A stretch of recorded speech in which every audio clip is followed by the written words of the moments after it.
ورحمۃ اللہ۔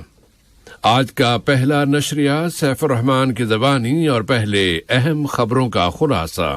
صاحب سمو امیر نے خادم الحرمین کی جانب سے سعودی عرب میں 32ویں عرب سربراہ کانفرنس میں شرکت کا دعوت نامہ وصول کیا ہے۔ صاحب سمو امیر نے قطری ڈاکومنٹیشن ہاؤس کے بورڈ آف ٹرسٹیز کی تشکیل کا امیری فرمان جاری کیا ہے۔ کابینہ نے صاحب سمو امیر اور دوست ملک یونائیٹڈ کنگڈم کے وزیر اعظم کے درمیان سرکاری مذاکرات کے نتائج کی تعریف کی ہے۔ اور غزہ کی پٹی کے جنوبی شہر خان یونس پر آج صبح سویرے فجر کے وقت کیے جانے والے اسرائیلی حملے میں 3 فلسطینی شہید ہو گئے ہیں، جن میں القدس بریگیڈ کے میزائل یونٹ کا اہلکار بھی شامل ہے۔ یہ تھا اہم خبروں کا خلاصہ، اور اب پیش خدمت ہے ریڈیو قطر سے آج کا پہلا مفصل نشریہ۔ بسم اللہ الرحمن الرحیم۔ صاحب سمو امیر شیخ تمیم بن حمد آل ثانی نے برادر ملک سعودی عرب کے بادشاہ خادم الحرمین شاہ سلمان ابن عبدالعزیز آل سعود کی جانب سے ایک دستی خط وصول کیا ہے، جس میں صاحب سمو امیر کو سربراہان کی سطح پر عرب لیگ کے معمول کے 32ویں سیشن میں شرکت کی دعوت دی گئی ہے۔ رواں مہینے مئی کے دوران ہی یہ اجلاس سعودی عرب میں منعقد کیا جائے گا۔ ملک میں سعودی عرب کے سفیر شہزادہ منصور بن خالد بن فرحان آل سعود نے دیوان امیری میں صاحب سمو امیر کے ساتھ ایک ملاقات میں انہیں یہ خط پہنچایا۔ ملاقات کی ابتدا میں شہزادہ منصور بن خالد بن فرحان آل سعود نے صاحب سمو امیر کو سعودی عرب کے بادشاہ خادم الحرمین شاہ سلمان ابن عبدالعزیز آل سعود اور سعودی ولی عہد و وزیر اعظم شہزادہ محمد بن سلمان بن عبدالعزیز آل سعود کی جانب سے سلام و تحیات، ان کی صحت و سعادت اور قطری عوام کی مزید ترقی و خوشحالی کی تمنائیں پہنچائیں۔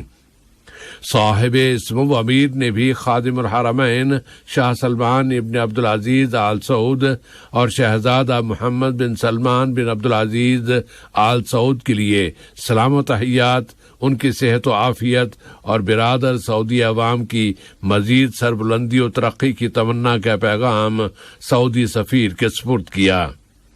اس ملاقات میں دونوں برادر ملکوں کے برادرانہ تعلقات اور انہیں مزید فروغ دینے کے وسائل کا جائزہ بھی لیا گیا۔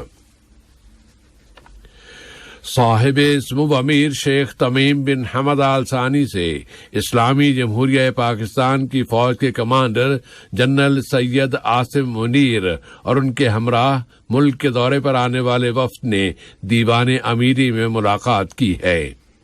اس ملاقات میں قطر اور پاکستان کے درمیان دو طرفہ تعلقات اور انہیں فروغ دینے کے پہلوؤں کا جائزہ لیا گیا اور موجودہ علاقائی و بین الاقوامی حالات پر بات چیت کی گئی۔ صاحب سمو امیر شیخ تمیم بن حمد آل ثانی نے قطر ڈاکومنٹیشن ہاؤس کو منظم کرنے کے لیے 2023 کا امیری فرمان نمبر 29 جاری کیا ہے۔ صاحب سمو امیر نے قطری ڈاکومنٹیشن ہاؤس کے بورڈ آف ٹرسٹیز کی تشکیل کے لیے 2023 کا امیری فرمان نمبر 30 بھی جاری کیا ہے، جس کی روح سے جناب عبداللہ بن خلیفہ العطیہ کی صدارت میں قطری ڈاکومنٹیشن ہاؤس کے بورڈ آف ٹرسٹیز کی تشکیل عمل میں آئے گی اور وزیر ثقافت اس کے نائب صدر ہوں گے، جبکہ وزیر مملکت برائے امور کابینہ، دیوان امیری کے نمائندے، قطری میوزیم کی اتھارٹی کے نمائندے اور قطر نیشنل لائبریری کے نمائندے اس بورڈ کے ممبر ہوں گے۔ اس بورڈ کی مدت 4 سال ہوگی، جس کی ایک مرتبہ یا کئی مرتبہ تجدید کی جا سکے گی۔ ان دونوں فرامین پر عمل درآمد ان کی تاریخ اجرا سے ہوگا اور انہیں سرکاری گزٹ میں شائع کیا جائے گا۔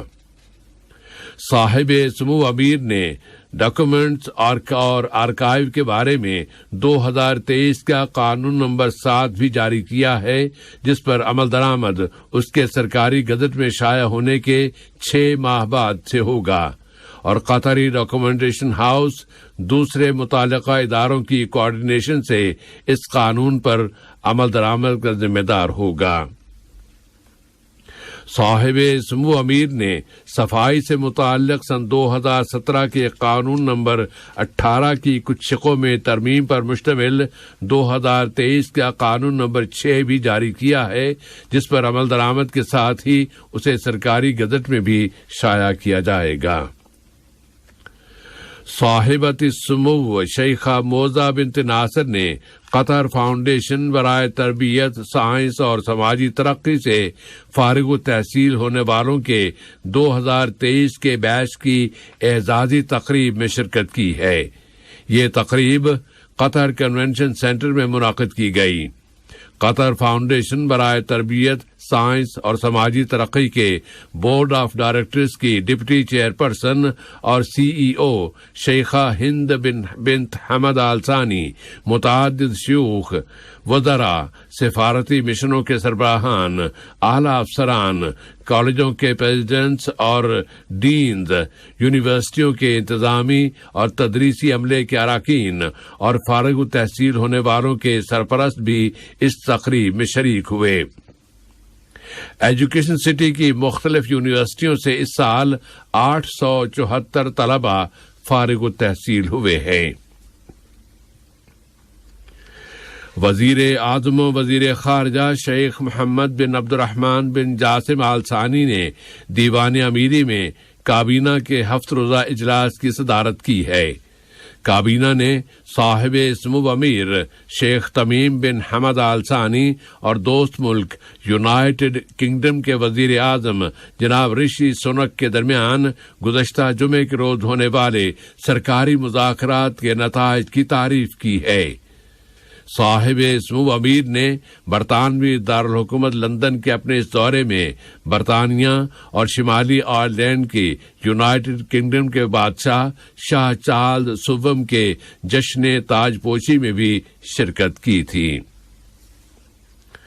نائب وزیر اعظم و وزیر مملکت برائے امور دفاع ڈاکٹر خالد بن محمد العطیہ سے اسلامی جمہوریہ پاکستان کی فوج کے کمانڈر جنرل سید عاصم منیر اور ان کے ہمراہ ملک کے دورے پر آنے والے وفد نے ملاقات کی ہے۔ اس ملاقات میں مشترکہ دلچسپی کے موضوعات پر بات چیت کی گئی اور دو طرفہ تعاون کے شعبوں اور اسے فروغ دینے کے وسائل کا جائزہ لیا گیا۔ وزارت بلدیہ کے زیر اہتمام ری سائیکلنگ اور پائیداری کی تیسری 2 روزہ کانفرنس اور نمائش اب اپنے اختتام کو پہنچ گئی ہے۔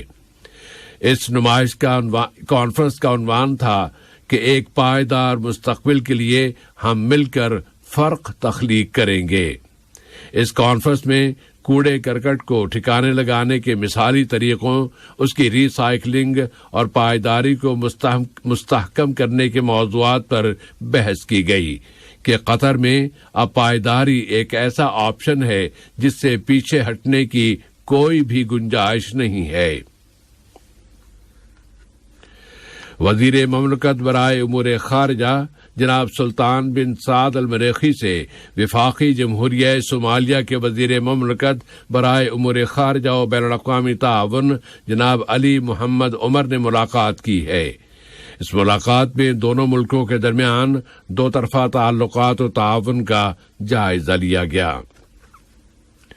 وزارت خارجہ میں وزیر مملکت برائے بین الاقوامی تعاون محترمہ لولوا بنت راشد الخاطر سے اقوام متحدہ کے دفتر برائے انسداد دہشت گردی میں نالج اور مینجمنٹ کے سربراہ جناب محمد رفیع شاہ نے ملاقات کی ہے۔ ملاقات میں قطر اور اقوام متحدہ کے دفتر برائے انسداد دہشت گردی کے درمیان تعاون کے وسائل، قطری عملے کی ٹریننگ اور بین الاقوامی تنظیموں میں قطریوں سے استفادے کے امکانات کا جائزہ لیا گیا۔ جناب محمد رفیع شاہ نے دہشت گردی کی روک تھام اور اس دفتر کے پروگراموں کی مدد کے لیے قطری کوششوں کی تعریف کی ہے۔ آج صبح سویرے فجر کے وقت غزہ کی پٹی کے جنوبی شہر خان یونس کے ایک فلیٹ پر کی جانے والی اسرائیلی بمباری میں غزہ کے ایک طبی ذریعے کے مطابق 3 فلسطینی شہید اور کئی دوسرے زخمی ہو گئے ہیں۔ تحریک جہاد اسلامی کے ملٹری ونگ القدس بریگیڈ نے اپنے ایک بیان میں بتایا ہے کہ القدس بریگیڈ کی ملٹری کونسل کا رکن اور میزائلوں کے یونٹ کا اہلکار کمانڈر علی غالی قتل کی اس صہیونی کارروائی میں شہید ہو گیا ہے۔ اس طرح پرسوں منگل کے روز سے غزہ کی پٹی پر کی جانے والی اسرائیلی جارحیت میں شہید ہونے والوں کی تعداد اب 25 ہو گئی ہے۔ اسی طرح اخباری رپورٹوں میں بتایا گیا ہے کہ قابض اسرائیلی فورسز نے مقبوضہ مغربی کنارے کے شہروں نابلس، قلقیلیہ، طول کرم، بیت لحم اور طوباس پر چڑھائیاں کی ہیں۔ اور اب کچھ کھیلوں کی خبریں۔ قطر فٹ بال ایسوسی ایشن نے 2023 کے گولڈ کپ کے لیے اپنی فرسٹ ٹیم تیار کرنے کے منصوبے کا انکشاف کر دیا ہے۔ گولڈ کپ کی میزبانی ریاستہائے متحدہ امریکہ اور کینیڈا کریں گے اور اس کے مقابلے 24 جون سے 14 جولائی تک ہوں گے۔ قطری فٹ بال کی نمبر 1 ٹیم کے کوچ کارلوس کیروش نے گولڈ کپ 2023 کی تیاریوں کے لیے ٹیم کی اولین فہرست جاری کر دی ہے۔ ایشین فٹ بال فیڈریشن کے صدر اور انٹرنیشنل فیڈریشن آف فٹ بال ایسوسی ایشنز کے نائب صدر شیخ سلمان بن ابراہیم آل خلیفہ نے ایشین کپ 2023 کے لیے مقامی آرگنائزنگ کمیٹی کی قابلیت اور استعداد پر اپنے اعتماد کا اظہار کرتے ہوئے کہا ہے کہ وہ ایشین فٹ بال کے شایان شان تقریب کا انعقاد کرے گی جو فٹ بال کی ایشین فیملی کے لیے باعث فخر ثابت ہوگی۔ شیخ سلمان نے مقامی آرگنائزنگ کمیٹی کی تیز رفتار کوششوں کی تعریف کی ہے۔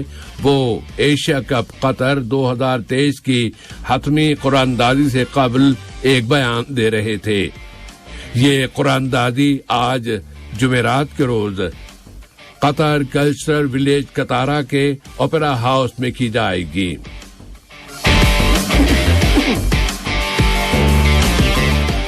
دوحہ نے فیفا قطر 2022 کے ورلڈ کپ ٹورنامنٹ میں حصہ لینے والی قومی ٹیموں کے کوچز کے فورم کی گزشتہ 2 روز کے دوران میزبانی کی ہے۔ فٹ بال کی ورلڈ فیڈریشن فیفا نے اس فورم کا انعقاد کیا تھا تاکہ اس ٹورنامنٹ کے دوران ریفریز کے فیصلوں اور تکنیکی اور طبی معاملات کے ساتھ ساتھ دیگر معاملات پر بھی افکار و خیالات کا تبادلہ کیا جا سکے اور اس ٹورنامنٹ کے بارے میں اپنی اپنی آراء کا اظہار کیا جا سکے اور پھر 2026 کے ورلڈ کپ ٹورنامنٹ کے انعقاد سے پہلے تجاویز پیش کی جا سکے۔ 2026 کے ورلڈ کپ ٹورنامنٹ کی میزبانی میکسیکو، امریکہ اور کینیڈا مشترکہ طور پر کریں گے۔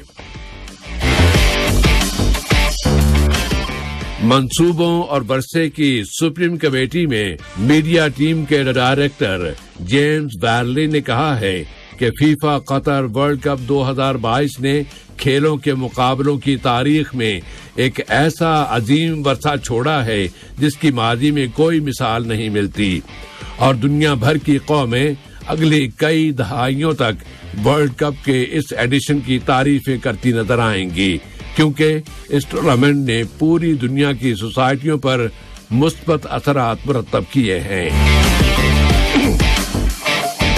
جیمز وارلی نے اپنے اخباری بیانات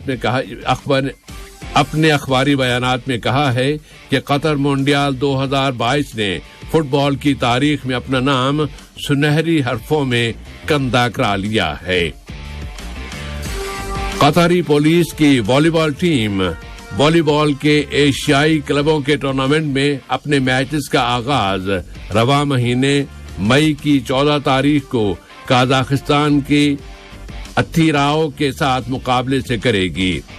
وہ بحرین میں ہونے والے اس ٹورنامنٹ کے چوتھے گروپ میں شامل ہیں اور یہ ٹورنامنٹ 14 مئی سے شروع ہو کر 21 مئی تک جاری رہے گا اور اس میں 21 ٹیمیں حصہ لے رہی ہیں۔ قطر پولیس کے ساتھ اس گروپ میں قازقستان کے اتیراؤ اور ہانگ کانگ کی اسپرنگ اور کویت کی الکویت ٹیم شامل ہے۔ آج کا یہ نشریہ ختم ہونے سے قبل اہم خبروں کا خلاصہ ایک مرتبہ پھر پیش خدمت ہے۔ صاحب سمو امیر نے خادم الحرمین کی جانب سے سعودی عرب میں 32ویں عرب سربراہ کانفرنس میں شرکت کا دعوت نامہ وصول کیا ہے۔ صاحب سمو امیر نے قطر ڈاکومنٹیشن ہاؤس کے بورڈ آف ٹرسٹیز کی تشکیل کا امیر فرمان جاری کیا ہے۔ کابینہ نے صاحب سمو امیر اور دوست ملک یونائیٹڈ کنگڈم کے وزیر اعظم کے درمیان سرکاری مذاکرات کے نتائج کی تعریف کی ہے۔ اور غزہ کی پٹی کے جنوبی شہر خان یونس پر آج صبح سویرے فجر کے وقت کیے جانے والے اسرائیلی حملے میں 3 فلسطینی شہید ہو گئے ہیں، جن میں القدس بریگیڈ کے میزائل یونٹ کا اہلکار بھی شامل ہے۔ ریڈیو قطر سے آج کا پہلا نشریہ اپنے اختتام کو پہنچا۔ ہمارے ساتھ ہی اسٹوڈیو آپریٹر محمد حسن اسودانی، محترم انتخاب عالم اور سیف الرحمان کو اب اگلی ملاقات تک کے لیے اجازت دیجیے۔ فی امان اللہ۔